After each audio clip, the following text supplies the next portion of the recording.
Charlotte Dubois était assise à la terrasse du Bellevue, le restaurant le plus chic de Paris, déplaçant discrètement son saumon grillé dans son assiette. À 35 ans, cette femme d'affaires froide et calculatrice, sa fortune se chiffrait en millions, n'était pas habituée aux interruptions pendant ses repas. Puis elle entendit une petite voix hésitante. « Mademoiselle, allez-vous vraiment jeter ça ?» Elle leva les yeux et vit un garçon d'une dizaine d'années debout près de sa table. Son t-shirt délavé et son pantalon usé étaient couverts de farine, et ses boucles indisciplinées encadraient de grands yeux bruns qui brillaient d'un mélange d'espoir et de honte. Une étrange bouffée de compassion la serra dans la poitrine. « Que veux-tu dire ?» demanda-t-elle, perplexe. « Tu as à peine touché à ton repas » murmura-t-il en jetant un coup d'œil au saumon presque intact. « Je me demandais si tu allais le jeter. » Charlotte cligna des yeux, stupéfaite qu'un enfant ait pu accéder à la terrasse VIP. Tandis qu'elle jetait un coup d'œil autour d'elle, d'autres convives commencèrent à chuchoter, leurs élégants bavardages pâlissant sous des regards curieux et désapprobateurs. « Tu travailles ici ?» demanda-t-elle doucement. Il secoua la tête, mais ses mains tremblantes trahissaient sa nervosité. « Parfois, j'aide à faire la vaisselle en cuisine. Monsieur Charles me laisse rester si je donne un coup de main. »« Quel est ton nom ?»« Lucas Lambert. » Le nom résonnait dans son esprit, familier et pourtant insaisissable. Elle remarqua sa maigreur non pas amincie par le sport, mais émaciée par le besoin. « Tu as faim alors ?» s'aventura-t-elle. Il hocha vivement la tête, la honte se lisant sur son visage. Toujours. Un pincement au cœur, qu'elle n'avait pas ressenti depuis des années, la transperça. Elle était là, une femme capable de licencier des employés sans hésiter et de conclure des contrats à plusieurs millions de dollars, et soudain, elle s'inquiétait pour le fils d'un inconnu. « Philippe » cria-t-elle en désignant le serveur qui la servait depuis 3 ans. Il se précipita vers elle, le front plissé d'inquiétude. « Madame Dubois, je vais appeler la sécurité. »« Non » s'interrompit Charlotte, les surprenant toutes les deux. « Apportez une autre assiette de saumon exactement comme la mienne, et un jus d'orange. » Philippe hésita, jeta un regard nerveux aux autres invités, puis s'éloigna précipitamment. Les yeux de Lucas s'écarquillèrent, comme s'il n'en croyait pas ses oreilles. « Je n'ai pas besoin d'une autre assiette » lâcha-t-il. « Je voulais juste ce que tu allais jeter. » Son humilité et sa dignité tranquille la touchèrent profondément, réveillant le souvenir d'une amie d'enfance, sa nounou dont la douce voix résonnait à présent à ses oreilles. Elle sourit doucement. « Assieds-toi ici » dit-elle en désignant la chaise à côté d'elle. Lucas hésita. « Je ne peux pas, mademoiselle. Je suis sale à cause du travail. »« Je m'appelle Charlotte » dit-elle fermement. « Et tu vas t'asseoir parce que je te le demande. » Il se percha au bord de sa chaise, prêt à s'enfuir. À son retour, Philippe déposa l'assiette et le jus devant Lucas avec une force exagérée. « Autre chose, madame » murmura-t-il. « Non, Philippe. Merci. » Tandis que Lucas étudiait la nourriture comme une trouvaille précieuse, Charlotte le regardait mordre dans le saumon à pleine bouchée, prudente et reconnaissante. À chaque fois qu'il mâchait, elle sentait le poids de son propre cœur basculer. « Où habites-tu » demanda-t-elle doucement. Lucas marqua une pause, la fourchette à mi-chemin de sa bouche. « Avec ma grand-mère, Madame Monique. »« Tes parents ?» Il baissa les yeux. « Je n'ai jamais connu mon père, et ma mère, elle a disparu quand j'étais petit. » Charlotte retint son souffle. Il y avait quelque chose dans sa façon de parler de sa mère qui réveillait des souvenirs d'enfance enfouis depuis longtemps. « Comment était ta mère » insista-t-elle. « Pas grand-chose à retenir » murmura-t-il. « Grand-mère a une photo. Elle était jolie, cheveux noirs, grand sourire, et portait toujours un petit médaillon en or. » Sa fourchette heurta son assiette, attirant des regards étonnés. Instinctivement, elle toucha le délicat médaillon doré à son cou, identique à sa description. Son pouce accéléra. Quelle lettre y avait-il dessus, réussit-elle à dire. Lucas leva les yeux en plissant les yeux. De minuscules vieilles lettres. Grand-mère n'a jamais su ce qu'elles signifiaient. Sa vision se brouilla, le médaillon qu'elle portait depuis l'enfance, celui qu'elle croyait oublié. Des souvenirs d'une fille nommée Marie, la fille de son ancienne nounou disparue quand Charlotte avait 7 ans, lui revinrent à l'esprit. « Lucas » dit-elle d'une voix tremblante. « Comment s'appelait ta mère ?»« Marie Lambert. » Le temps s'arrêta. Marie, sa camarade d'enfance, la fille de sa nounou, Marie disparue depuis si longtemps. Charlotte pressa une main contre sa bouche, le monde s'écroulant sous elle. Tout va bien, mademoiselle, demanda Lucas, l'inquiétude dans la voix. Oui, mentit-elle, son esprit s'emballant. Parlez-moi davantage de grand-mère, s'il vous plaît. Lucas déglutit difficilement, les yeux rivés sur son assiette. On habitait près du centre-ville, mais elle est tombée malade et n'a pas pu payer le loyer. Le propriétaire nous a mis à la porte la semaine dernière. Je dors derrière la cuisine, à côté des sacs poubelles. Grand-mère habite chez un voisin, mais bientôt, on n'aura plus de chez soi. Charlotte ressentit une vague d'indignation et d'horreur. Un enfant dormant derrière un restaurant 5 étoiles, tandis qu'elle, assise, gaspillait de la nourriture parfaitement bonne, était intolérable. Qu'est-ce qui est intolérable, lança une voix basse et irritée derrière elle. Elle se tourna pour voir Michel Dupont, le directeur du restaurant, fronçant les sourcils. Monsieur Michel, balbutia Lucas en se levant brusquement. Je ne causais pas d'ennui, je le jure. Tu sais que tu n'as pas le droit d'être ici, le réprimanda Michel. C'est sa faute, intervint Charlotte en se levant. Je l'ai invité. La surprise de Michel était palpable. Charlotte générait au moins 10% du chiffre d'affaires mensuel du restaurant grâce à ses dîners d'affaires. Madame Dubois, nos règles. Quelles règles, demanda-t-elle, d'un ton aussi glacial que dans la salle de réunion. Michel déglutit. Les enfants non accompagnés, surtout ceux en situation précaire, ne peuvent pas accéder aux espaces réservés aux clients. Précarie, quoi, répéta Charlotte lentement, l'horreur se lisant sur son visage. C'est comme ça que tu décris un garçon qui fait la vaisselle dans ta cuisine? Michel rougit profondément en balbutiant, je ne sais pas ce que le garçon t'a dit, mais il a dit la vérité.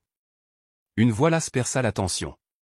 Tous se tournèrent vers Charles, le chef cuisinier quinquagénaire, dont le tablier taché et le regard inquiet trahissaient sa fatigue. Monsieur Charles, vous ne devriez pas être ici, lâcha Michel. Mais ce garçon a travaillé pour moi ces dernières semaines, répondit Charles, ignorant le gérant. Il fait la vaisselle, empile les assiettes sales, balaie la cuisine. Je le paie 20 € par jour quand je peux, et il dort là-bas parce qu'il n'a nulle part où aller. Michel ouvrit la bouche pour protester, c'est complètement irrégulier. Mais Charlotte l'interrompit sèchement. Irrégulier, c'est exploiter un enfant. Irrégulier, c'est laisser un garçon dormir parmi les ordures de la cuisine. C'est exactement ce que vous faites. Sa voix monta, attirant les regards curieux des convives aux tables voisines. Charlotte réalisa avec horreur qu'elle faisait une scène ce qu'elle évitait habituellement à tout prix mais elle ne put s'en empêcher. Madame Dubois s'avança doucement. Charlotte, s'il vous plaît, réglons ça discrètement. Nous ne voulons pas contrarier les autres invités. Embarrassée, Charlotte jeta un coup d'œil au visage des approbateurs. Tu as plus peur de contrarier les clients que de sauver un enfant? Lucas tira Charlotte par la manche. Mademoiselle Charlotte, arrêtez, s'il vous plaît. Je ne veux causer d'ennui à personne. La calme résignation dans la voix de la fillette de 10 ans la fit trembler. Elle tourna son regard vers Michel. Lucas ne dormira plus au fond de ce restaurant, déclara-t-elle d'une voix ferme. Si je découvre que tu exploites d'autres enfants, cet endroit aura des problèmes bien plus graves que quelques clients mal à l'aise. Madame Dubois commença à parler, mais Charlotte l'interrompit. Sauf votre respect, vous n'avez aucune idée de ce dont je suis capable. Elle attrapa son sac. Lucas, allons-y. Où va-t-il? Demanda le garçon déconcerté. D'abord, on retrouve ta grand-mère. Ensuite, on répare ce bazar. Lucas hésita, jetant un coup d'œil à Charles, qui hocha la tête pour l'encourager. Vas-y, mon petit, mademoiselle Charlotte essaie de t'aider. Charlotte déposa une généreuse liasse de billets sur la table bien plus que le total et emmena Lucas hors du restaurant. Ce n'est qu'à la fermeture des portes de l'ascenseur qu'elle réalisa ce qu'elle avait fait, elle, une femme qui planifiait chaque instant de sa vie avec une précision millimétrique, avait quitté un restaurant haut de gamme main dans la main avec un garçon qu'elle connaissait à peine, lui promettant de résoudre un problème qu'elle comprenait à peine. Mademoiselle Charlotte, dit Lucas en entrant, vous n'êtes pas obligée de faire ça. Je ne veux pas être un fardeau. Tu n'es pas un fardeau, répondit-elle, surprise par la conviction dans sa voix. Personne ne devrait vivre comme tu dois le faire. Lorsque les portes du rez-de-chaussée s'ouvrirent, Charlotte hésita, sa vie allait changer à jamais, et elle le sentait. Quelque chose en elle s'était réveillé dès qu'elle avait vu ce garçon. Lucas, dit-elle alors qu'il se dirigeait vers le parking, parle-moi de ta grand-mère. Qu'est-ce qui ne va pas chez elle? Elle est diabétique et ses reins sont en train de défaillir, répondit-il doucement. Elle a besoin de tests, mais ils coûtent cher. Elle essaie de ne pas le montrer, mais je vois bien qu'elle souffre. Problème de santé, manque d'argent, un enfant de 10 ans contraint de travailler, la situation était plus complexe que Charlotte ne l'avait imaginé. Depuis combien de temps travailles-tu? Environ 6 mois, depuis que grand-mère est tombée trop malade pour faire le ménage. Avant ça, je vendais juste des bonbons à l'école. 6 mois. Un enfant de 10 ans s'occupait de sa grand-mère malade. Charlotte ressentit un élan d'admiration et d'indignation. Ils arrivèrent à sa voiture, une élégante BMW noire qui brillait sous les phares. Lucas la regarda, les yeux écarquillés d'étonnement. « C'est à toi. » Elle ouvrit la porte avec un sourire. « Oui, entrez. » Il hésita. « Mademoiselle Charlotte, je n'ai jamais été dans une voiture comme celle-ci. Et si je la bousille ?» Charlotte s'accroupit à côté de lui. « Tu ne feras rien de mal. Et même si tu le faisais, une voiture, ça se nettoie. L'important maintenant, c'est de prendre soin de toi et de ta grand-mère. » Il hocha la tête et grimpa prudemment à l'intérieur. « Pendant que nous roulons, dit-elle en démarrant le moteur, où habite ta grand-mère? » Chez Madame Jeanne, dans le Marais. Mais elle est fière, elle déteste accepter l'aide d'inconnus. « Je ne suis plus une étrangère, répondit Charlotte, réalisant à quel point cela semblait vrai. En 1 heure seulement, ce garçon avait réveillé en elle quelque chose qui dormait depuis longtemps. « Nous sommes amis maintenant, dit Lucas, et pour la première fois, Charlotte le vit sourire une joie véritable et insouciante. En traversant Paris en voiture, Charlotte s'émerveillait du bouleversement qui avait eu lieu dans son monde. Ce matin-là, sa plus grande inquiétude était une rencontre avec des investisseurs japonais, elle devait maintenant aider une femme âgée qu'elle n'avait jamais rencontrée, et cela lui semblait tout à fait normal. « Lucas, dit-elle à un feu rouge, tu as dit que ta mère avait disparu quand tu étais petit. Tu te souviens d'autre chose à son sujet? Grand-mère disait toujours qu'elle travaillait dans une grande maison et qu'elle s'occupait d'une fille riche. Elle aimait cette fille, elles étaient comme des sœurs. » Le cœur de Charlotte battait fort. Une domestique qui était comme une sœur pour son employeur, cela correspondait à ses souvenirs d'enfance de Marie. « Tu connais le nom de cette fille? » Lucas pensa, Lottie, je crois, ou Lo, quelque chose comme ça.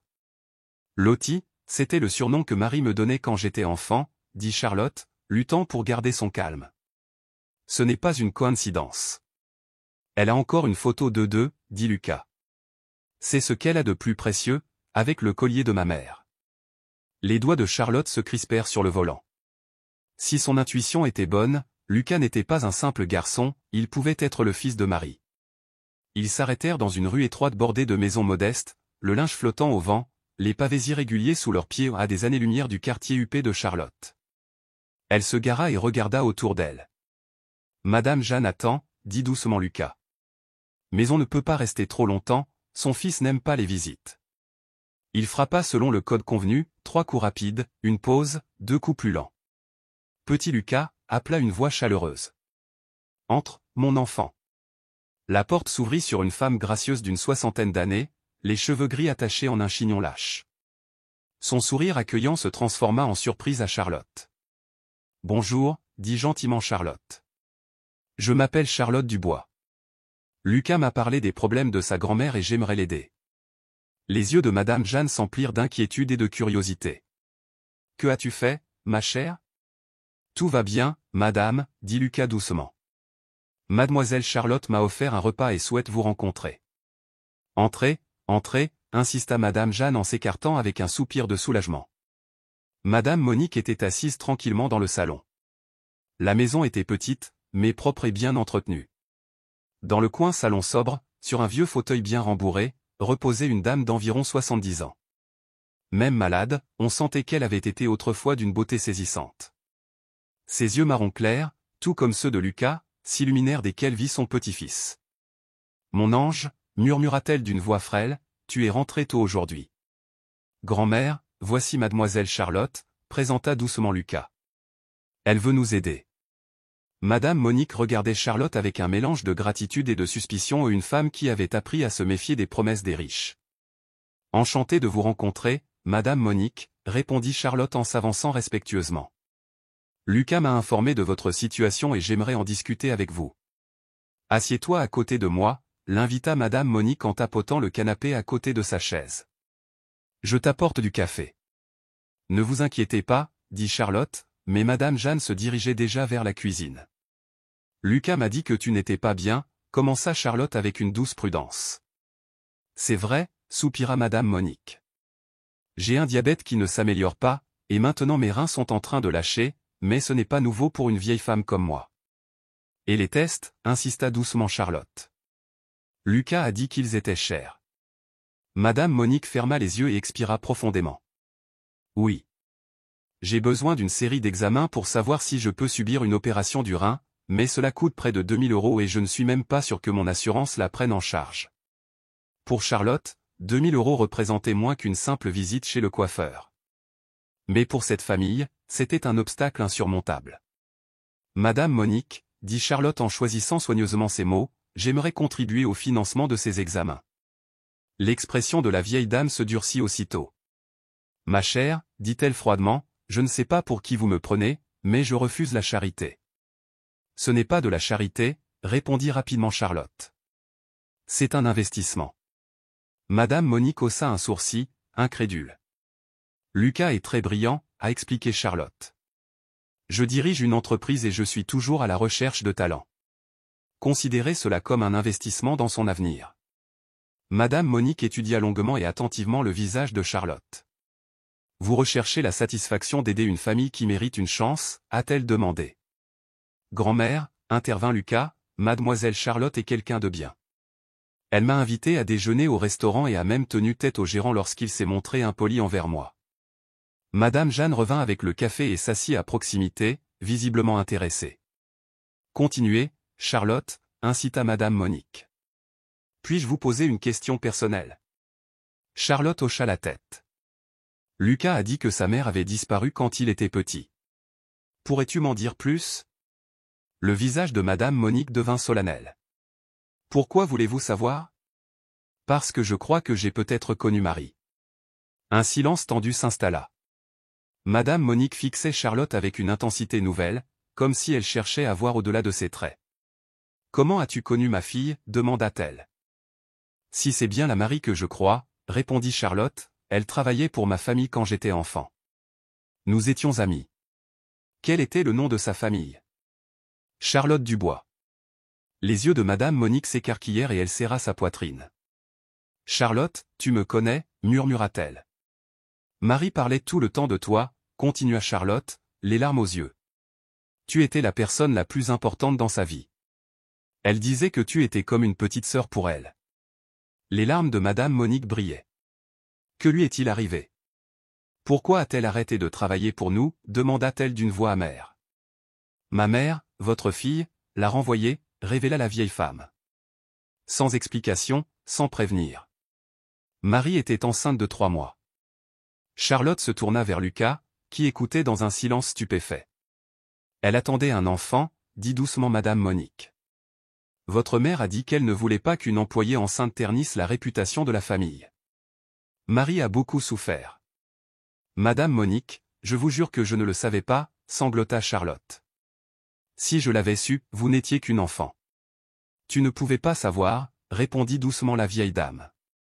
Mais Marie a enduré tant de souffrances. Que s'est-il passé après son licenciement? Demanda Charlotte.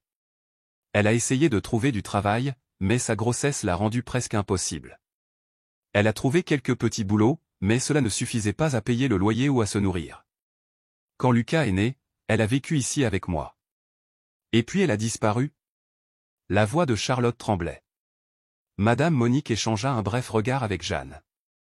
Elle a trouvé un emploi dans un magasin du centre-ville. Un soir, alors qu'elle rentrait en bus, un accident s'est produit. Quel accident? Le cœur de Charlotte s'emballa. Elle a été frappée en descendant du bus, a raconté Madame Monique d'une voix tremblante. Elle s'est cognée la tête et est restée dans le coma pendant des semaines. Quand elle s'est réveillée, demanda Charlotte, le souffle coupé. Elle ne se souvenait de rien. Ni de moi, ni de Lucas, ni de sa propre adresse. La pièce tournoya autour de Charlotte. Elle est vivante? Oui, confirma Madame Monique. Aux dernières nouvelles, elle vivait dans une clinique du centre-ville, indigente, car elle ne se souvient même plus de son nom. Lucas, les larmes coulant silencieusement, sanglota, « Grand-mère, pourquoi ne me l'as-tu jamais dit ?»« Parce que tu étais trop jeune, mon ange, » répondit Madame Monique en lui repoussant les cheveux en arrière. Et parce que c'était trop déchirant pour un enfant de savoir que sa mère est vivante mais ne se souvient pas de lui. L'esprit de Charlotte était bouleversé. Marie était vivante, son amie d'enfance, mais elle avait perdu la mémoire. « Madame Monique, » dit Charlotte d'une voix brisée, « je dois voir Marie. J'essaie depuis des années, mais elle me regarde comme une étrangère. Pourtant, je dois essayer. Et je veux aussi payer vos examens. Je dois essayer de me racheter pour ce que ma famille vous a fait. » Madame Monique observa longuement le visage de Charlotte. « Vous n'êtes pas responsable des actes de votre mère. »« Je sais, » murmura Charlotte, « mais je me sens responsable de les corriger. » Lucas s'avança et, à la surprise de Charlotte, lui prit la main. « Crois-tu que ma mère se souviendra un jour de moi ? » « Je ne sais pas, » dit Charlotte, les larmes aux yeux, « mais je te promets que nous allons tout essayer. » Madame Jeanne, qui était restée silencieuse jusqu'à présent, prit la parole. « Monique, montre-lui. » Lui montrer quoi ? Madame Monique hésita. La photo et le collier. Madame Monique hocha lentement la tête. Lucas, va dans la chambre et prends la petite boîte bleue dans l'armoire. Lucas s'élança et revint quelques minutes plus tard avec une petite boîte à chaussures bleues peinte à la main. Madame Monique l'ouvrit avec précaution, révélant une photo jaunie, un collier en or et de vieux papiers. Elle a remis la photo à Charlotte. « Voici Marie, » dit-elle. La main de Charlotte tremblait en tenant l'image d'une jeune femme d'une vingtaine d'années, aux longs cheveux noirs, au sourire éclatant et aux yeux doux, la Marie dont elle se souvenait, juste un peu plus âgée. « C'est elle, » murmura Charlotte. Madame Monique souleva le collier. Et voici le collier qu'elle portait toujours. Il était dans son sac lors de l'accident. Le cœur de Charlotte battait fort en le comparant à celui qu'elle portait maintenant. Ils étaient identiques, une paire inimitable, faits pour être ensemble. Elle porta la main à son cou et retira son collier. Madame Monique plaça les deux colliers côte à côte. Un silence s'abattit sur la pièce. Ils s'accordaient parfaitement, comme s'ils avaient été créés ensemble. « Comment est-ce possible ?» murmura Madame Jeanne. « Je ne sais pas », souffla Charlotte, encore sous le choc. « Ma mère m'a donné ça en partant. Elle a dit que c'était un héritage d'une ancienne employée. » À ce moment-là, l'espoir et la promesse de guérison ont rempli le petit salon ensoleillé. « Une ancienne employée » répéta Monique, la voix teintée d'amertume. « Ta mère appelait Marie, ancienne employée, devant toi. » La réalité commença à s'imposer dans l'esprit de Charlotte, les colliers identiques, leur amitié étroite, la façon dont Marie avait été traitée. « Madame Monique, » dit Charlotte lentement en baissant la voix, « Marie et moi n'étions pas seulement une amie et une petite patronne, n'est-ce pas ?» La vieille femme la fixa un long moment, puis soupira. « Ta mère ne te l'a jamais dit ? » ?»« Tu m'as dit quoi ? » ?»« Marie n'était pas qu'une simple employée, ma chère. Elle était ta nourrice, ta sœur à l'allaitement. Sa mère travaillait pour ta famille avant même sa naissance, et quand Marie est arrivée, ta mère venait tout juste de te donner naissance. La mère de Marie prenait soin de toi quand ta mère était absente, et Marie a grandi comme si elle était ta petite sœur. » Le souvenir de Charlotte s'éveilla. Elle se souvint d'une fillette un peu plus âgée qui jouait à ses côtés, la protégeant, lui inventant des histoires pour s'endormir. Elle se souvint des larmes qu'elle avait versées lorsque Marie avait cessé de venir, lorsque sa mère lui avait annoncé son départ. « Pourquoi ma mère nous a-t-elle séparés ?» demanda Charlotte, la gorge serrée. « Parce que tu grandissais, » dit doucement Monique. « Ta mère trouvait inconvenant qu'une fille de ton milieu social ait une amie salariée. Elle envoyait Marie travailler à la cuisine et lui interdisait de jouer avec toi. Pendant des années, Marie est restée, espérant que tu viendrais discuter en douce, mais les règles de ta mère sont devenues plus strictes, jusqu'à ce que Marie ne puisse travailler que lorsque tu n'étais pas à la maison. » Lucas écoutait attentivement, reconstituant les liens cachés. « Alors, Charlotte faisait presque partie de la famille, » murmura-t-il. « Oui, mon ange, » sourit Madame Monique pour la première fois de leur conversation. « Si Marie et Charlotte étaient sœurs d'allaitement, tu es presque la tante de Marie. » Le mot « tante » résonna dans le cœur de Charlotte comme une révélation. Lucas n'était pas seulement un enfant qu'elle avait choisi d'aider, il était le fils de la personne la plus importante de son enfance. « Lucas, dit-elle en se tournant vers le garçon bercé dans ses bras, voudrais-tu que je sois ta tante? Ses yeux s'illuminèrent et il se jeta dans ses bras. Charlotte le serra fort, comme si une part d'elle-même perdue depuis des décennies revenait enfin. Tante Charlotte, essaya-t-il les mots, rayonnants. Je peux vous appeler tante Charlotte? Bien sûr, répondit-elle, les larmes aux yeux. Madame Jeanne essuya ses larmes avec le bord de son tablier. C'était une scène magnifique, après tant de souffrances, Dieu avait réuni cette famille. Maintenant, il faut retrouver Marie, déclara Charlotte d'une voix ferme. Monique, tu te souviens du nom de la clinique où elle se trouve? Clinique Saint-Vincent, en centre-ville, répondit Monique. Mais, ma chère, comme je te l'ai dit, elle ne reconnaît personne. Elle n'a jamais vu nos colliers réunis, n'a jamais vu Lucas grandir, n'a jamais eu personne pour l'aider dans son traitement. Tu crois vraiment qu'il y a de l'espoir? Demanda Monique, l'inquiétude plissant son front. Je crois qu'on ne peut pas abandonner Marie, dit doucement Charlotte. Elle ne m'a jamais abandonné dans mon enfance. Charlotte se leva, tenant toujours Lucas dans ses bras. Demain matin, je reviendrai avec un médecin privé pour t'examiner. Cet après-midi, nous rendrons visite à Marie. Ce soir, tu dormiras dans un hôtel convenable. Monique hésita. Je t'ai dit que je n'acceptais pas la charité. Ce n'est pas de la charité, dit Charlotte d'une voix douce mais ferme. C'est une famille qui prend soin des siens. Madame Monique regarda le visage radieux de Lucas dans les bras de Charlotte, et son expression sévère s'adoucit enfin. D'accord, acquiesça-t-elle doucement. Mais seulement jusqu'à ce que nous soyons organisés. C'est un marché, dit Charlotte, sachant qu'elle ne les laisserait plus jamais affronter seules les difficultés. Pendant que Monique et Jeanne discutaient des vêtements à emporter, Lucas tira Charlotte dans un coin tranquille. Tante Charlotte, murmura-t-il d'une voix faible, penses-tu que ma mère m'aimera? La question brisa le cœur de Charlotte. Lucas, ta mère t'aime déjà, dit-elle en lui repoussant les cheveux de son front. Il faut juste qu'elle se souvienne. Et si elle n'y arrive pas, nous créerons de nouveaux souvenirs ensemble. Lucas sourit et la serra à nouveau dans ses bras. J'ai toujours voulu une vraie famille, a-t-il déclaré.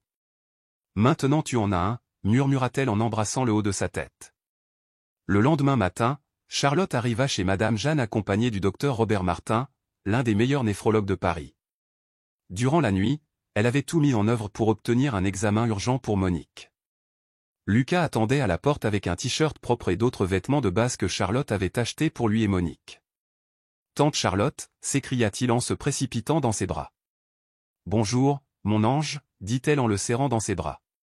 Le lit de l'hôtel était le plus moelleux dans lequel j'ai jamais dormi, s'exclama Lucas. Et la douche était vraiment chaude. Le cœur de Charlotte se serra au souvenir de tout ce qu'il avait enduré en silence. Ce qu'elle tenait pour acquis, le luxe d'un lit confortable, était hors de sa portée. Docteur Robert, dit-elle en présentant le médecin, voici Lucas, le petit-fils de Madame Monique. Enchanté, Lucas, dit chaleureusement le médecin en serrant la main du garçon. Ta grand-mère est-elle prête pour les examens? Oui, répondit Charlotte. Elle est un peu nerveuse, mais déterminée. Ils entrèrent dans la maison où Madame Monique, vêtue d'une des nouvelles tenues de Charlotte, était assise anxieusement dans un fauteuil. Madame Monique, dit gentiment le docteur Robert, je vais commencer par une première évaluation pour comprendre votre état, puis nous irons à ma clinique pour des examens plus approfondis. Pendant l'heure qui suivit, il examina Monique, l'interrogeant sur ses symptômes et ses médicaments. Charlotte observa Lucas, suspendu à ses lèvres, son petit visage marqué par l'inquiétude. Finalement, le docteur Robert leva les yeux. La situation est grave, mais pas désespérée, dit-il. Nous avons besoin d'examens pour déterminer l'étendue de votre fonction rénale, mais il existe des traitements. L'opération mentionnée par certains médecins pourrait être nécessaire, mais nous attendons d'abord les résultats. Parfois, les médicaments et les changements alimentaires suffisent à stabiliser votre état. Lucas semblait respirer plus facilement.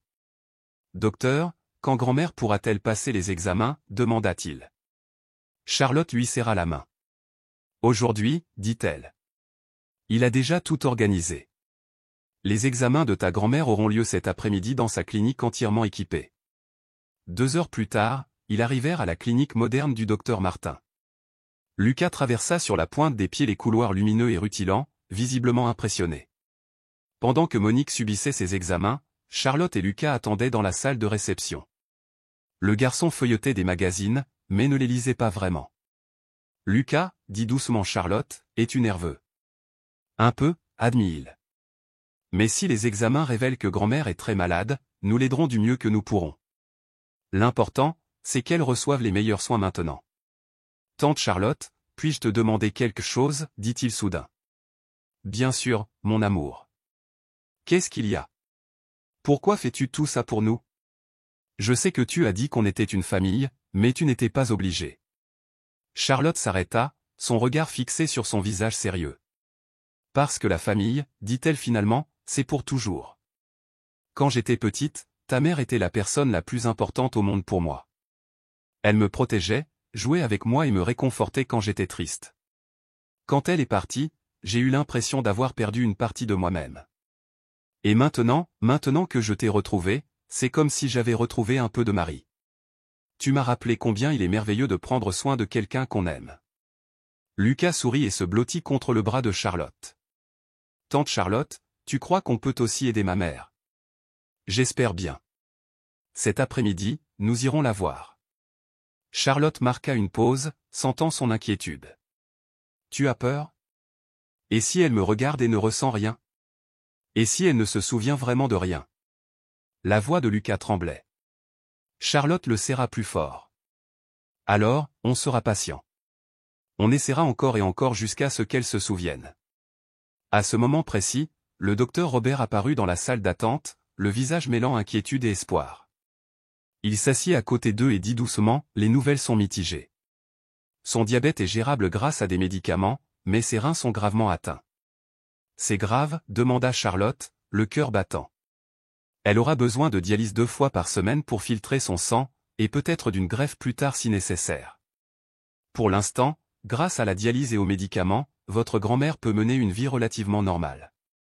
Madame Monique, debout sur le seuil avec une infirmière, entendit et demanda doucement, « Et combien cela coûtera-t-il » Charlotte répondit fermement, « Tout est couvert. J'ai une assurance santé premium qui peut vous inclure comme personne à charge. » Madame Monique s'adoucit. « Vous en faites trop, dit-elle. » Grand-mère, intervint Lucas, la famille prend soin de la famille. Madame Monique les regarda tour à tour, constatant le lien authentique qui les unissait, et soupira. D'accord, mais soyons clairs, ça ne durera pas éternellement. Une fois rétabli, je reprendrai soin de moi. Charlotte hocha la tête, déterminée à ce que Madame Monique ne s'inquiète plus jamais des factures médicales. Après avoir réglé les détails du traitement, ils allèrent déjeuner dans un café près de la clinique. Lucas était encore étonné de pouvoir commander n'importe quoi à la carte. « Merci, Charlotte, dit-il après avoir englouti la moitié d'un hamburger. Puis-je te confier un secret? Bien sûr, répondit-elle en souriant. J'ai toujours rêvé qu'un membre de la famille de ma mère vienne nous aider. J'imaginais des oncles ou des cousins qui ignoraient notre existence. Et il y en avait, dit Charlotte tendrement. Tu ne les connaissais simplement pas. C'est comme de la magie? Ce n'est pas de la magie, corrigea Lucas. Le destin. Nous étions destinés à nous retrouver. Après le déjeuner, ils se rendirent à la clinique Saint-Vincent, un bâtiment ancien mais bien entretenu, spécialisé dans les soins neurologiques de longue durée. À l'accueil, une infirmière accueillante les accueillit. « Vous êtes ici pour voir quelqu'un » ? « Oui, répondit Charlotte. Marie Lambert. Elle est ici depuis une dizaine d'années. » L'infirmière consulta son ordinateur. « Ah, patient en chambre 237. Vous êtes de la famille ? » « Je suis sa mère, dit Madame Monique, et voici son fils, Lucas. Je suis une vieille amie de Charlotte. » « C'est bien qu'elle ait des visites, dit l'infirmière. Personne n'est venu depuis des mois. La dernière visiteuse était une dame âgée, mais elle a arrêté de venir l'année dernière. C'était moi, dit doucement Madame Monique. Je suis tombée malade et je n'ai pas pu venir. Je comprends. Vous pouvez lui rendre visite, mais je dois vous prévenir, elle souffre d'amnésie totale. Elle ne reconnaît personne et parle rarement. Lucas serra la main de Charlotte. Elle murmura, ça va aller. On y va doucement. Ils montèrent au 2e étage et suivirent le couloir jusqu'à la chambre 237. La porte était ouverte. À l'intérieur, une femme d'une quarantaine d'années était assise près de la fenêtre, contemplant le jardin. Même de profil, Charlotte reconnut Marie instantanément, plus mince, les cheveux plus courts, quelques rides autour des yeux, mais toujours la même fille qui jouait autrefois avec elle. « Marie » dit doucement Madame Monique en entrant. La femme se retourna, son regard les parcourant tous sans laisser paraître leur reconnaissance. « Bonjour » dit-elle d'une voix douce et distante.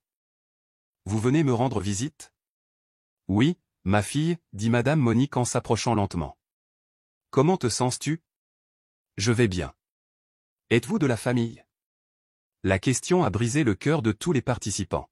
« Je suis ta mère » dit Madame Monique en larmes, « et voici Lucas, ton fils. » Marie regarda Lucas avec curiosité, mais sans le reconnaître. « Mon fils » répéta-t-elle. « Il est beau. »« Quel âge as-tu » ? ?»« 10 » répondit Lucas d'une petite voix. « 10 » répéta Marie. « Tu aimes l'école » Lucas hocha la tête, ému et fier de parler à sa mère pour la première fois de sa mémoire. « Je m'appelle Charlotte » dit Charlotte en s'avançant. « Nous étions amis quand nous étions enfants. » Marie la regarda attentivement. « Charlotte, c'est un joli prénom. On a joué ensemble ?» « Oui, tous les jours » dit Charlotte en détachant un collier de son cou et en le montrant à Marie. « Tu te souviens de ça ?» Marie examina le pendentif. « Il est magnifique. Il me semble familier, mais je ne m'en souviens plus. » Madame Monique sortit un autre collier celui de Marie de son sac et les lui tendit tous les deux. « Celui-ci vous appartenait. Vous le portiez toujours. » À la vue des deux colliers, l'expression de Marie changea. Instinctivement, elle toucha son cou. « Je rêve parfois d'un collier et d'une fille aux cheveux noirs. » Le cœur de Charlotte s'emballa. « Quel genre de rêve ?» On jouait dans un grand jardin. Elle m'appelait Mimi, et je l'appelais Marie. « En fait, dit doucement Charlotte, tu m'appelais Lotte, et je t'appelais Mimi. » Marie se concentra sur Charlotte, comme si elle essayait de voir au-delà de ce qui se trouvait devant elle. « Lotte, murmura-t-elle. Pourquoi ai-je envie de pleurer quand tu dis mon nom ? On s'aimait tellement. On était comme des sœurs. » Pendant toute la conversation, Lucas était resté silencieux. Il s'approcha de Marie et lui parla doucement. « Maman, même si tu ne te souviens pas de moi, je me suis toujours souvenu de toi. Grand-mère me racontait des histoires sur toi tous les jours. » Marie regarda Lucas avec une douceur nouvelle. « Quel genre d'histoire ? Que tu m'as bercé en chantant. Que tu as inventé des jeux et que tu m'as protégé. J'aimerais pouvoir m'en souvenir, dit Marie tristement. Grand-mère m'a appris une berceuse que tu chantais, dit Lucas. Je peux te la chanter ? Marie hocha la tête et Lucas commença à chanter une berceuse toute simple, racontant l'histoire d'un petit garçon rêvant de papillons colorés. Sa voix d'enfant résonna doucement dans la pièce. Tandis qu'il chantait, des larmes coulèrent sur le visage de Marie. « Pourquoi est-ce que je pleure ?» demanda-t-elle, confuse. « Parce que ton cœur s'en souvient même si ton esprit ne s'en souvient pas, dit doucement Madame Monique. »« Lucas ?» demanda Marie en lui prenant la main. « Peux-tu la chanter à nouveau ?» Lucas s'approcha, lui prit la main et recommença à chanter. Cette fois, Marie se mit à fredonner comme si la mélodie était la sienne. « Je connais cette chanson, dit-elle, surprise. »« Comment je la connais ? » ?»« Parce que tu le lui as appris quand il était bébé, » expliqua Charlotte. Marie regarda Lucas avec un profond étonnement. « Mon fils » répéta-t-elle, testant ses mots. « Lucas est mon fils » dit-il en souriant à travers ses larmes. Marie le serra dans ses bras. Bien qu'il fût évident qu'elle ne se souvenait pas précisément de lui, quelque chose d'instinctif, de maternel, avait survécu à sa perte de mémoire. « J'ai l'impression que je devrais prendre soin de toi » murmura-t-elle à Lucas. « Tu l'as fait » dit Madame Monique. « Tu as été une mère merveilleuse. » Charlotte regardait, le cœur rempli d'émotion. C'était douloureux de voir Marie lutter pour se souvenir, mais il y avait de l'espoir dans l'air, un lien, aussi fragile fût-il. « Marie, dit-elle doucement, nous viendrons te voir tous les jours. Nous apporterons des photos, des chansons, tout ce qui pourrait te rappeler quelque chose. Ça te dirait ? » Oui, acquiesça Marie, les larmes aux yeux. J'aimerais beaucoup. Nous sommes une famille. Marie sourit, et pour la première fois depuis qu'ils étaient entrés dans la pièce, c'était un sourire sincère et sincère. Famille, répéta-t-elle doucement. J'adore ce mot. Ils passèrent une heure supplémentaire dans la pièce, à partager des histoires avec Marie, à feuilleter les photos que Madame Monique avait apportées, à chanter des chansons tendres après chaque récit. À chaque mélodie et à chaque souvenir qu'ils évoquaient, Marie semblait se rapprocher davantage, même si aucun souvenir précis ne revenait encore. Au moment de partir, Lucas serra la main de Marie. « Je peux revenir demain ?» demanda-t-il, les yeux écarquillés d'espoir. « J'adorerais ça », répondit-elle d'une voix douce. « Tu me combles. Je ne peux pas expliquer pourquoi, c'est peut-être parce que tu es mon fils. » « Peut-être, » dit Marie avec un petit sourire plein d'espoir. « Peut-être que je le suis. » Sur le chemin du retour, Lucas resta assis tranquillement, perdu dans ses pensées. « Comment te sens-tu » demanda Charlotte. Dérouté, a-t-il admis. C'est ma mère, mais elle ne me connaît pas encore vraiment. Elle était chaleureuse, mais elle ne se souvenait pas. Ça doit être dur, dit Charlotte en lui serrant la main. Oui, acquiesça Théil. Mais c'était bien aussi. Elle a chanté avec moi, elle m'a serré dans ses bras, et c'est un début.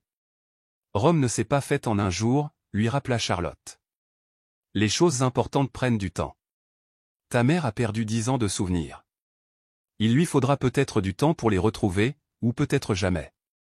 Mais cela ne signifie pas que vous ne pouvez pas construire quelque chose de nouveau ensemble.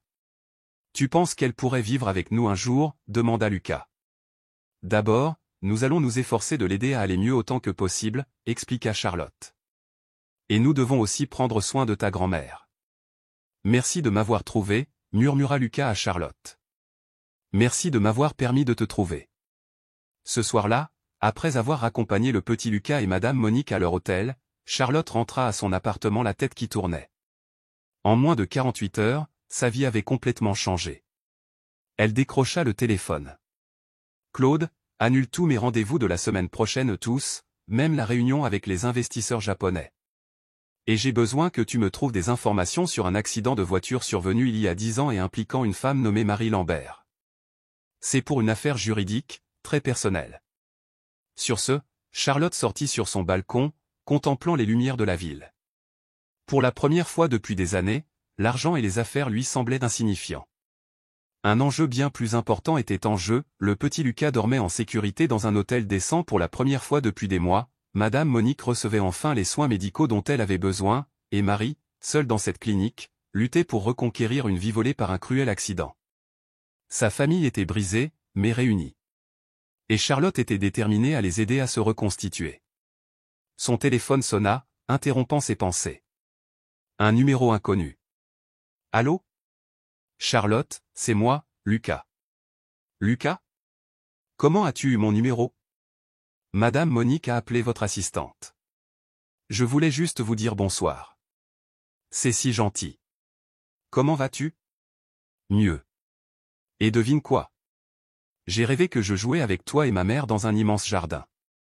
C'était un rêve, demanda Charlotte, surprise. Non, pas exactement. Je crois que c'était un souvenir. Comment le sais-tu ? Murmura Charlotte. Parce que j'ai fait le même rêve, a-t-il ri. Oncle Charlotte, la taquina Théil. Demain, je reviendrai à la clinique avec toi, tous les jours. Je te le promets, dit doucement Charlotte. Bonne nuit, tante Charlotte. Bonne nuit, mon ange. Alors que la ligne se taisait, Charlotte réalisa qu'il l'avait appelé « mon ange », comme le faisait toujours Madame Monique, comme si Marie savait instinctivement qu'il faisait partie d'elle. Pour la première fois depuis des années, Charlotte Dubois s'endormit en pensant à quelque chose de plus précieux que l'argent. Elle s'endormit en pensant à sa famille. Charlotte prit la main de Marie et lui sourit chaleureusement. « Famille », murmura-t-elle d'une voix douce mais assurée. Ce mot me remplit le cœur de chaleur. Lucas les rejoignit et prit doucement l'autre main de Marie. « Maman, tu veux que je te chante à nouveau la chanson ?» demanda-t-il, les yeux brillants d'espoir. « Oui, s'il vous plaît », répondit Marie, la voix tremblante d'impatience. Lorsque Lucas commença à chanter, le visage de Marie s'illumina et elle le rejoignit dès les premiers vers, comme si les mots étaient gravés au plus profond de son âme. « Comment je connais cette chanson ?» demanda-t-elle une fois qu'ils eurent fini. « Parce que c'est toi qui l'as créée », expliqua Madame Monique, les yeux embués. « Tu as inventé cette chanson spécialement pour Lucas. »« Je l'ai écrit », murmura Marie, incrédule. « Oui », confirma Charlotte. « Tu étais toujours si créative, inventant des histoires et composant des chansons. Tu as dû faire celle-ci pour lui. Marie ferma les yeux, concentrée. Je sens une voix dans ma tête, murmura-t-elle. C'est la mienne, et pourtant, elle semble être celle de quelqu'un d'autre. C'est étrange aux deux personnes en moi, l'une qui ne se souvient de rien, et l'autre qui sait des choses qu'elle ne peut atteindre. Le docteur Ferdinand a dit que c'était normal, la rassura Charlotte. Tes souvenirs sont toujours là, il faut juste les réveiller. Il t'aidera à les retrouver. Marie jeta un coup d'œil à la salle blanche et austère de la clinique et frissonna. Je n'aime pas cet endroit. Il fait trop froid, trop stérile. Je rêve d'un endroit coloré, avec des plantes et de la musique. Les yeux de Lucas pétillaient. Tante Charlotte, tu te souviens du petit jardin de la maison où nous vivions quand j'étais petit? Nous plantions des fleurs éclatantes ensemble. Le visage de Madame Monique s'assombrit. Cette maison a été vendue, dit-elle doucement. Après la disparition de Marie, je n'ai pas pu payer le loyer toute seule. Mais on peut créer un nouvel endroit, dit Charlotte, l'esprit s'emballant. Marie, aimerais-tu sortir d'ici de temps en temps, passer quelques heures dans un endroit plus joyeux? Je peux arranger ça. Le docteur Ferdinand a même dit que ça faciliterait ton traitement. Où irions-nous? Demanda Marie, la voix pleine d'espoir.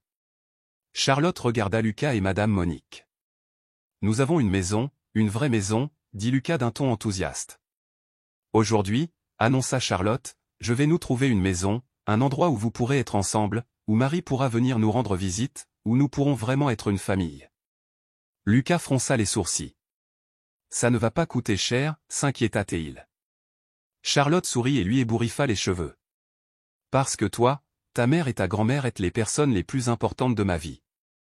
Quand on aime vraiment quelqu'un, on fait tout ce qu'on peut pour prendre soin de lui. Marie écoutait attentivement Charlotte composer le numéro d'une agence immobilière haut de gamme. 1 heure plus tard, elle se trouvait dans une belle maison de Neuilly-sur-Seine, 3 chambres spacieuses, un grand jardin et un salon ouvrant sur une végétation luxuriante. C'est parfait, dit Charlotte à l'agent. Je le prends. Voulez-vous discuter du prix ou voir les documents, a-t-il demandé.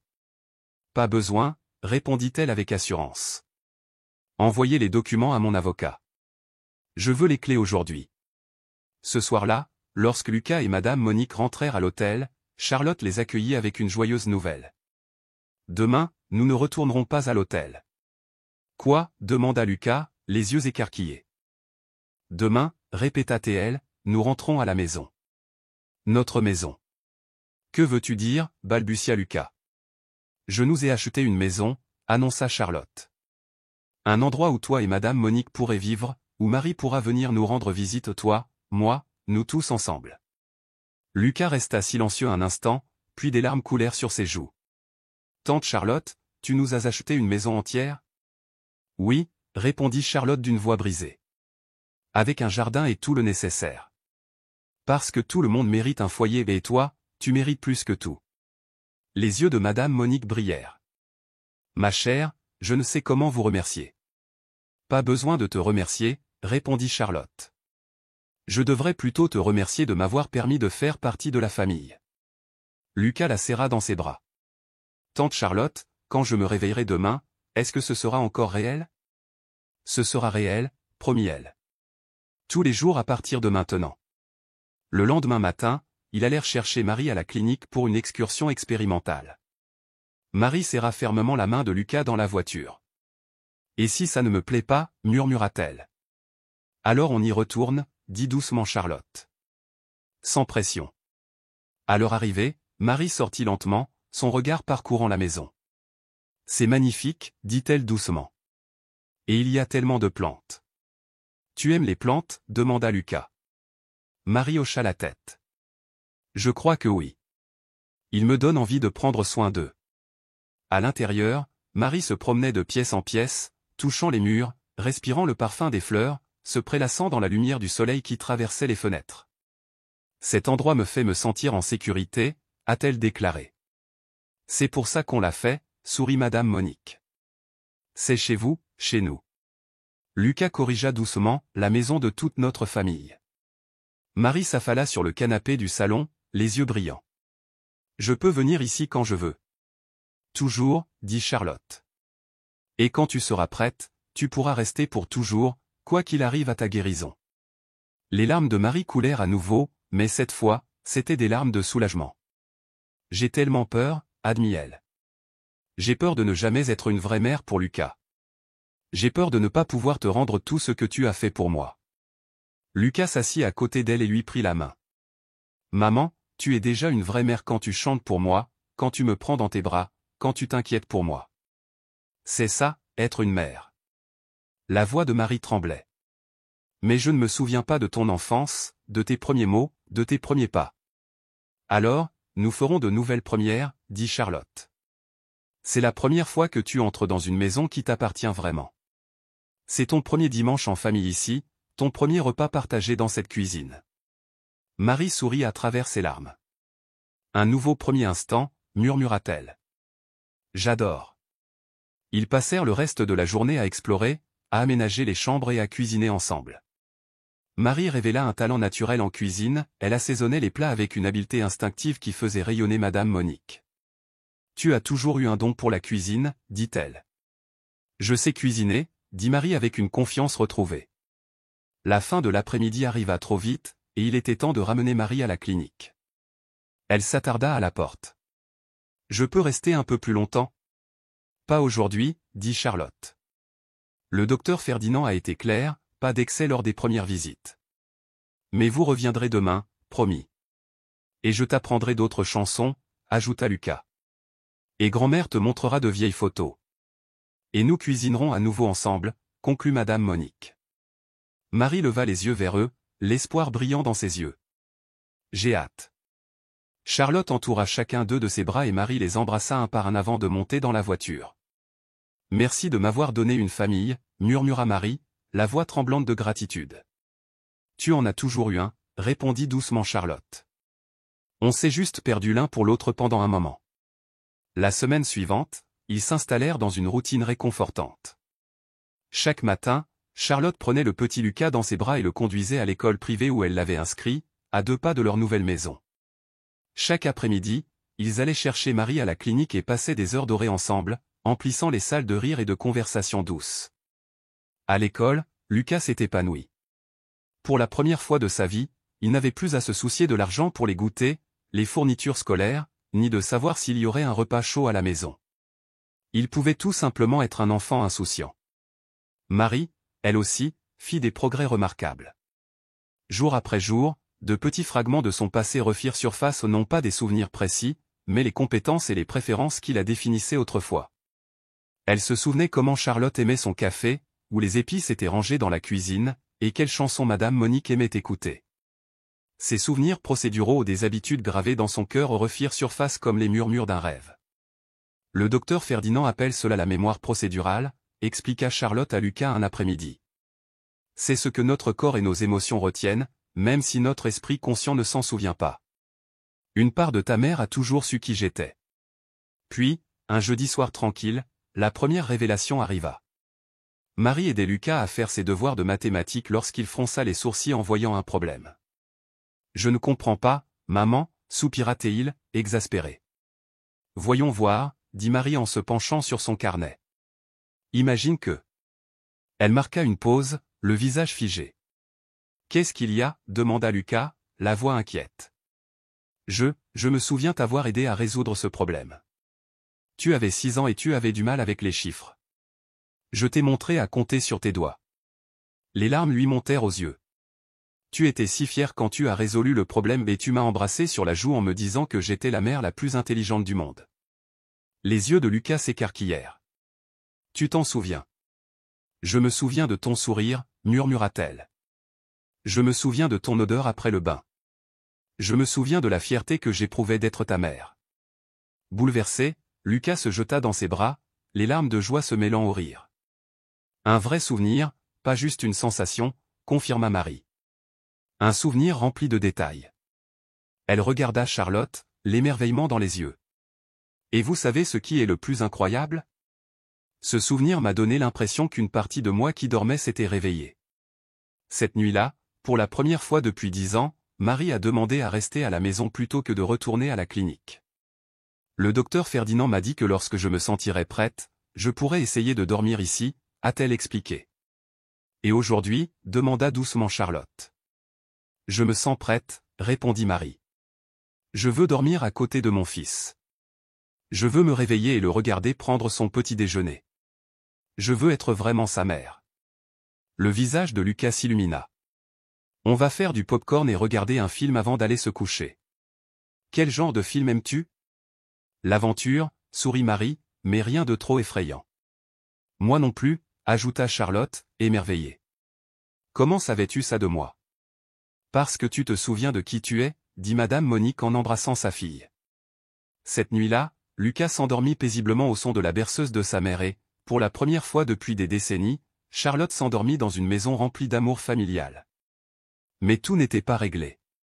Vendredi matin, alors que Lucas était à l'école et que Marie dormait encore paisiblement, Charlotte reçut un appel qui allait bouleverser leur paix retrouvée. C'était Claude, son assistant. « Charlotte, j'ai des informations sur l'accident de Marie, tu ne vas pas aimer ce que j'ai trouvé. » « Que as-tu découvert ?» Le cœur de Charlotte battait fort. Ce n'était pas un accident. Les mots de Claude étaient de glace dans ses veines. L'inspecteur que vous avez engagé a examiné les dossiers. Marie a été renversée par un chauffard, mais ce n'est pas tout. La voiture a été retrouvée quelques jours plus tard, abandonnée, enregistrée auprès d'une société de sécurité privée ou une société qui travaillait pour votre famille. Charlotte se figea. Il y a plus, poursuivit Claude. Les relevés bancaires montrent un virement important du compte personnel de ta mère vers cette entreprise une semaine avant le krach. Tremblante, Charlotte s'affala sur une chaise. Tu veux dire que ma mère a payé quelqu'un pour faire du mal à Marie? Que l'accident qui lui a volé la mémoire était orchestré? C'est exactement ce que je dis. Et il y a un autre rebondissement, Marie ne rentrait pas du travail ce jour-là, elle venait vous voir. Les archives montrent qu'elle est venue chez vous pour se présenter à Lucas. La vérité frappa Charlotte comme un coup de poing, sa mère avait tenté de faire taire Marie pour garder le secret caché. Claude, où est ma mère maintenant? Elle est à la maison, je crois. J'ai besoin de lui parler, dit Charlotte d'une voix tremblante. Seule. Elle raccrocha et resta assise, stupéfaite, le poids de la trahison pesant sur elle. Sa mère ne les avait pas seulement séparés enfants, elle avait comploté pour faire du mal à Marie adulte. Charlotte jeta un coup d'œil en haut de l'escalier, où Marie dormait paisiblement, enfin en sécurité et aimée après tant d'années. Lucas était à l'école, plus heureux que jamais. Madame Monique se remettait à chaque séance de kinésithérapie. Tout ce qu'ils avaient reconstruit pourrait s'effondrer si la vérité éclatait. Mais Charlotte savait qu'elle ne pouvait pas laisser sa mère impunie. Marie méritait justice. Lucas méritait de savoir pourquoi il avait grandi sans sa mère. Laissant un mot à Marie et Madame Monique leur annonçant qu'elle reviendrait dans l'après-midi, Charlotte s'arma de courage et sortit dans la lumière du jour parisien. Une détermination insufflée dans ses veines, plus forte qu'elle ne l'avait été depuis des années. La maison de sa mère se trouvait dans l'un des quartiers les plus huppés de la ville, la même où Charlotte avait grandi, mais qu'elle n'avait pas visité depuis des mois. Devant sa froide façade de pierre, elle se demandait comment elle avait pu trouver le bonheur dans une maison aussi vide. La gouvernante l'accueillit avec surprise. Madame Charlotte, quel plaisir! Merci, Rose, dit Charlotte en passant devant elle. Je sais où la trouver. Dans le bureau de sa mère, Charlotte a trouvé la femme qui avait façonné et brisé leur vie, une silhouette posée et élégante, ses yeux d'acier remplis d'une cruauté cachée. Charlotte prit une profonde inspiration. La confrontation à laquelle elle était confrontée allait tout changer. Charlotte ne se souvenait pas l'avoir déjà vue dans son enfance. « Je suis surprise de te voir, Charlotte, » dit Hélène Dubois sans lever les yeux de ses papiers. « Tu viens rarement me voir. Il faut qu'on parle. » « Maman, » répondit Charlotte d'une voix ferme, « à propos de quoi ?» Hélène marqua une pause, puis posa son stylo. « À propos de Marie Lambert. » À ce nom, le cœur de Charlotte se serra. Elle s'attendait à des démentis, des excuses, mais le visage de sa mère s'adoucit, mêlant surprise et soulagement. « Tu l'as découvert, » murmura Hélène. « Je m'attendais à des mensonges, à des tentatives de dissimulation, » dit Charlotte, « mais tu l'as admis tout de suite. » Pourquoi, mère? Pourquoi as-tu fait ça? Hélène se leva et se dirigea vers la fenêtre. Parce qu'elle menaçait de détruire notre famille. Charlotte retint son souffle. Marie est venue ici ce jour-là avec un enfant qu'elle prétendait être ton petit-fils. Elle voulait juste que tu le rencontres. Qu'est-ce qu'il y avait de mal à ça? Hélène se retourna, l'incrédulité luisant dans les yeux. Qu'est-ce qui n'allait pas? Tu étais sur le point d'épouser Charles-Édouard, ta carrière décollait, ton avenir était prometteur, et voilà qu'une ancienne domestique débarque enceinte, réclamant de l'aide. Alors j'ai décidé de la faire fuir. La voix de Charlotte tremblait de colère. En la faisant écraser. Je ne voulais pas la tuer, rétorqua Hélène. Je voulais juste qu'elle ait assez peur pour nous laisser tranquilles. Tu as failli la tuer, dit doucement Charlotte, et tu as brisé sa vie et celle de Lucas aussi. Je nous protégeais, insista Hélène. Si Marie t'avait impliqué, si tu avais fréquenté ces gens. Comme elle l'a fait, coupa Charlotte. Elle m'aimait comme une sœur. Lucas, un enfant innocent, issu d'une famille pauvre, mais une famille quand même. Des gens qui n'ont fait qu'illuminer ma vie. La mère de Charlotte parut perplexe. Quelle ironie, poursuivit Charlotte doucement. Tu as détruit une famille entière pour me protéger, mais je n'ai jamais été aussi heureuse que ces dernières semaines, à prendre soin d'eux. OMS? Marie, son fils Lucas et Monique sont ma vraie famille. Ils m'aiment pour qui je suis, pas pour mon argent ou mon statut social. Hélène fronça les sourcils. Tu ne comprends pas. Je comprends parfaitement. Vous êtes cruel et égoïste. Vous avez détruit des vies pour préserver les apparences, mais votre pouvoir s'arrête là. Charlotte inspira profondément. Je te laisse le choix. Tu peux aller voir la police dans 24 heures et avouer ce que tu as fait, ou je te remets les preuves rassemblées par mon inspecteur et tu seras arrêté. Hélène s'affaissa sur sa chaise. Et si j'avoue? Que m'arrivera-t-il? Cela dépend du système judiciaire, mais au moins tu garderas un peu de dignité. Et peut-être qu'un jour, je te pardonnerai. Charlotte observa sa mère. Je ne sais pas si j'y arriverai, mais peut-être un jour. Les yeux d'Hélène se remplirent de larmes, c'était peut-être la première fois que Charlotte la voyait pleurer. Tu vas me perdre, murmura Hélène. Tu m'as perdu il y a longtemps, dit doucement Charlotte.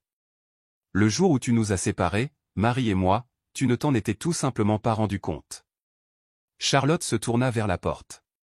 Vous avez 24 heures pour aller voir la police. Ensuite, je vous remettrai les preuves. Hélène, attends, appela sa mère.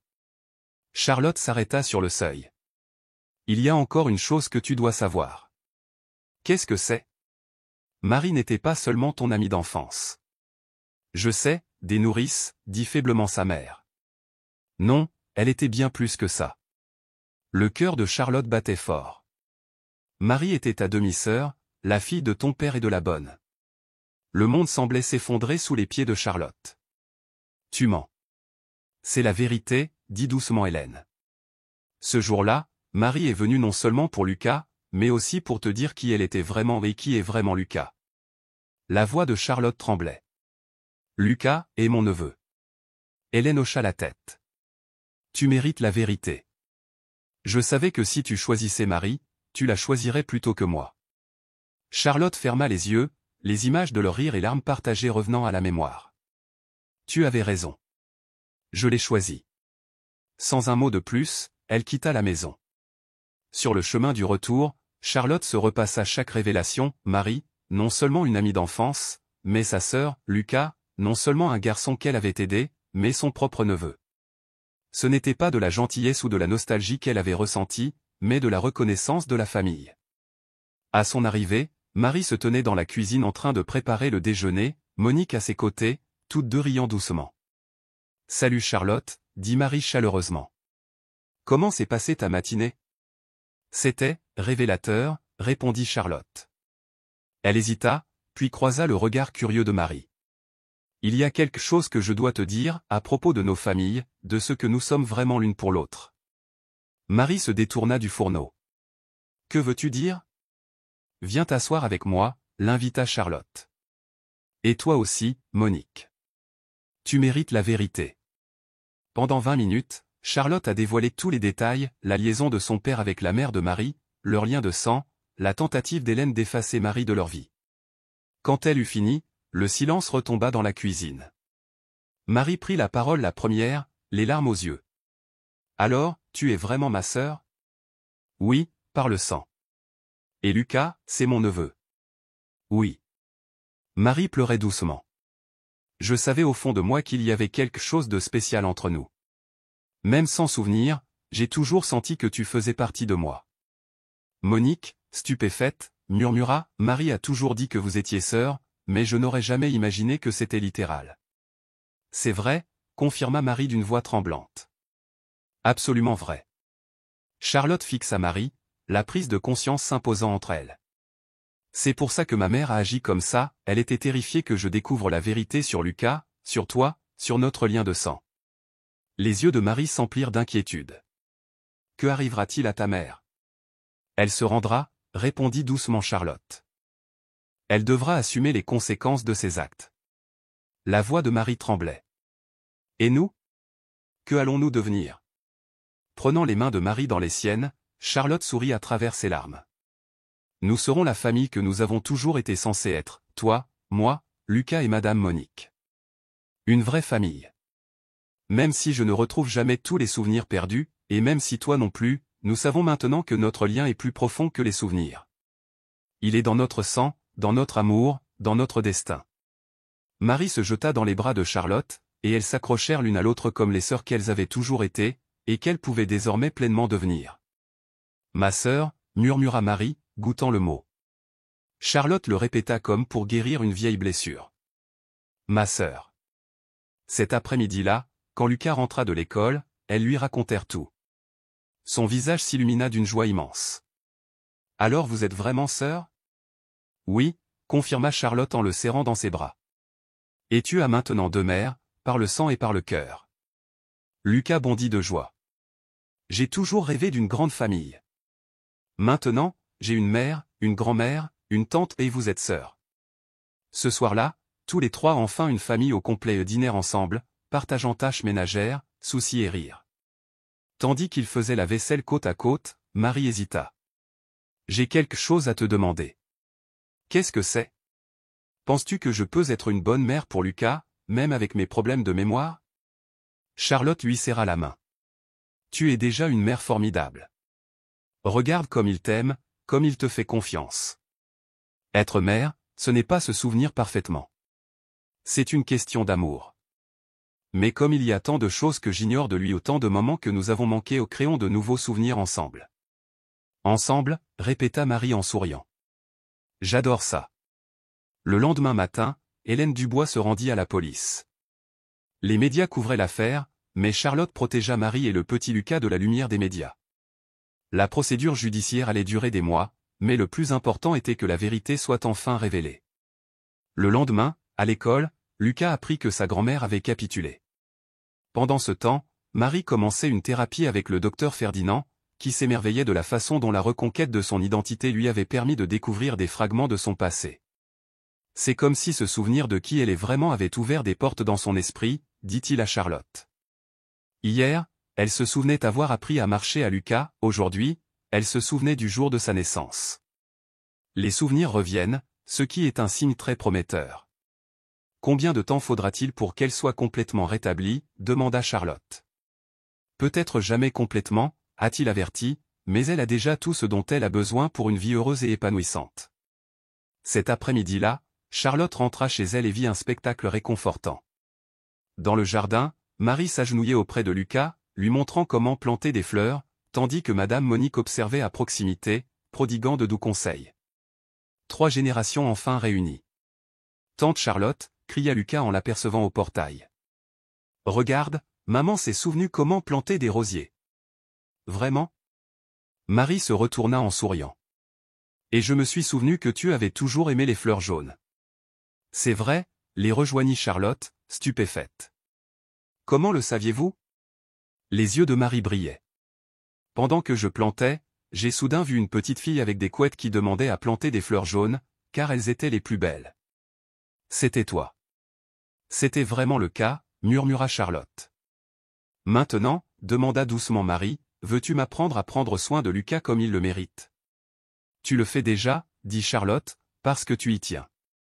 Mais s'il y a des choses pratiques, les devoirs, la routine du coucher, où on les apprendra ensemble. Après tout, moi aussi, j'apprends à être tante. Lucas sourit à ses deux mères. Vous savez ce qu'il y a de plus cool dans une grande famille? Quoi? Demandèrent-ils à l'unisson. Quand on ne sait pas faire quelque chose, il y a toujours quelqu'un pour nous l'apprendre. Cette nuit-là, après que Lucas fut couché, les trois femmes se réunirent dans le salon pour parler de l'avenir. Madame Monique, commença Charlotte, j'ai une proposition à vous faire. Quel genre de proposition? Je veux que tu sois la matriarche officielle de notre famille, pas seulement la grand-mère de Lucas, mais aussi la mienne et celle de Marie. Tu as pris soin de Marie toute sa vie, tu nous as protégés et tu as maintenu l'unité de notre famille même lorsque nous étions séparés. Tu mérites d'être reconnue comme la chef de famille. Les larmes montèrent aux yeux de Madame Monique. Ma chère, vous n'êtes pas obligée de. Mais moi, si, insista Charlotte. Lucas n'est pas le seul à avoir besoin d'une grand-mère. J'ai grandi avec une mère qui ne se souciait que des apparences. Maintenant, je veux une grand-mère qui ait du cœur. Ce serait un honneur, souffla Madame Monique en serrant Charlotte dans ses bras. Un honneur d'être ta grand-mère. Et la mienne, ajouta Marie en lui prenant la main. Je veux que tu sois ma sœur tous les jours à partir de maintenant, pas seulement dans les moments faciles, mais sur tous les jours difficiles. Je suis d'accord, dit Charlotte, et ils sourirent tous, unis. Alors nous sommes vraiment une famille maintenant, demanda Marie. On l'a toujours été, répondit Charlotte. On ne le savait juste pas encore. 6 mois plus tard, la vie avait retrouvé un rythme joyeux et sain. Marie avait emménagé définitivement, ses souvenirs remontant peu à peu à la surface, suffisamment pour être une mère présente et aimante. Madame Monique, complètement remise de sa maladie, passait ses journées à entretenir le jardin et à partager des anecdotes familiales avec le petit Lucas. Lucas s'épanouissait en CM2, obtenant d'excellentes notes et se faisant des amis sans se soucier de l'argent ni des soucis d'adultes. Et Charlotte apprit que le vrai bonheur ne se trouve pas dans la réussite professionnelle ou la richesse, mais dans l'amour inconditionnel qu'on éprouve. Hélène a été condamnée à des travaux d'intérêt général au lieu d'une peine de prison, compte tenu de son âge et de ses aveux. Elle a tenté de contacter Charlotte, mais celle-ci n'était pas prête à pardonner. Peut-être un jour, a-t-elle dit à Marie, mais pas aujourd'hui. Tu n'as pas pitié d'elle, demanda Marie. Je le fais, admit Charlotte, mais plus pour toutes les vies qu'elle a brisées que pour elle-même. Un dimanche après-midi, le moment qu'ils attendaient depuis des mois arriva enfin. Le petit Lucas montrait à Marie son projet scolaire sur la famille lorsqu'il s'arrêta devant une vieille photo. Lucas, dit doucement Marie, tu te souviens quand tu es tombé de vélo à 5 ans? Pas vraiment. Mais tu t'es écorché le genou et tu as pleuré si fort que je t'ai porté à la maison, j'ai nettoyé ta blessure et nous avons fait des biscuits ensemble pour te remonter le moral. Les yeux de Lucas s'écarquillèrent. Je m'en souviens. Et je me souviens avoir dit que tu étais la meilleure mère du monde, et que j'étais le meilleur fils. La voix de Marie tremblait. Te souviens-tu que je t'aime depuis ta naissance? Je le sais, dit-il, les larmes aux yeux. Et je ne l'oublierai jamais. Ils s'embrassèrent et, depuis la porte du salon, Charlotte eut l'impression d'assister à un miracle. La famille autrefois déchirée par les préjugés, la cupidité et la cruauté étaient enfin réunies. Ce soir-là, au cours du dîner, Madame Monique leva son verre. À la famille. Elle a dit, levant son verre à la famille qui avait surmonté toutes les tempêtes et s'était retrouvée réunie.